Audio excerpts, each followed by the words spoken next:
Jharkhand board class 6 पाठ 4। कविता का नाम है और लिख ले नई कहानी।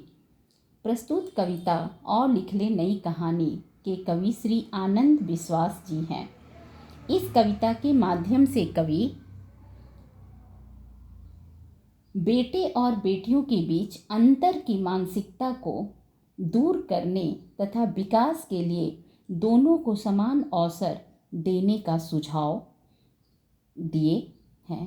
कवि का संदेश है कि जब दोनों शिक्षित होंगे, बेटा और बेटी, तभी परिवार, समाज और राष्ट्र का विकास होगा।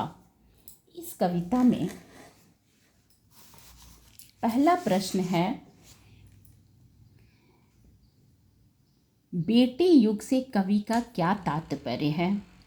कवि को इसकी आवश्यकता क्यों महसूस हुई? उत्तर इसका है, इस कविता में बेटी युग से कवि का तात्पर्य इस युग में बेटी और बेटियों के बीच अंतर करने की मानसिकता को दूर करके तथा विकास के लिए दोनों को समान अवसर देने का है। प्रश्न 2, आपकी समझ से हम सब मिलकर कैसा इतिहास गढ़ेंगे? इस कविता के अनुसार हम सब मिलकर समाज के विकास और अपनी सफलता का इतिहास गढ़ेंगे। प्रश्न 3, बेटी युग को सम्मान पर्व, पुण्य पर्व तथा ज्ञान पर्व क्यों कहा गया है? इसका उत्तर है, बेटी युग को सम्मान पर्व, पुण्य पर्व तथा ज्ञान पर्व कहा गया है क्योंकि बेटियों को साक्षर करना, उन्हें भी पढ़ाई में मौका दिया जाना सम्मान का विषय है।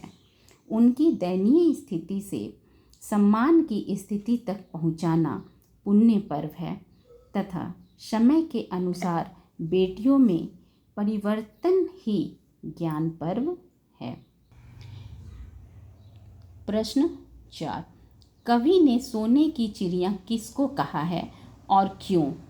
कवि ने इस कविता के अनुसार बेटी को सोने की चिड़िया कहा है क्योंकि जब बेटी शिक्षित होगी तो हमारा समाज और परिवार दोनों शिक्षित होता है, और जब परिवार और समाज दोनों शिक्षित होंगे तो हमारा राष्ट्र भी शिक्षित होगा, जिससे हमारा राष्ट्र का विकास होगा। प्रश्न 5, ज्ञान गंगा की पावन धारा सबके आंगन तक कैसे पहुँचेगा? ज्ञान गंगा की पावन धारा बेटे और बेटियों की शिक्षा के माध्यम से सबके आंगन तक पहुँचेगी। प्रश्न 6, कवि को बेटी युग की हवा सुहानी क्यों लग रही है? कवि को बेटी युग की हवा सुहानी इसलिए लग रही है क्योंकि समय के अनुसार बेटे और बेटियों के बीच भेदभाव कम होते जा रहे हैं, साथ ही दोनों को समान अवसर प्राप्त हो रहे हैं। इससे हमारे राष्ट्र में विकास, राष्ट्र का विकास में भी सहयोग हो रहे हैं।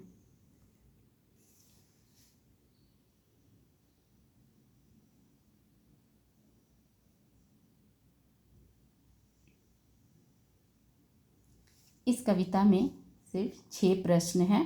6 प्रश्न का इसमें पूरा उत्तर दिया हुआ है, लिख दिए हैं। Thank you.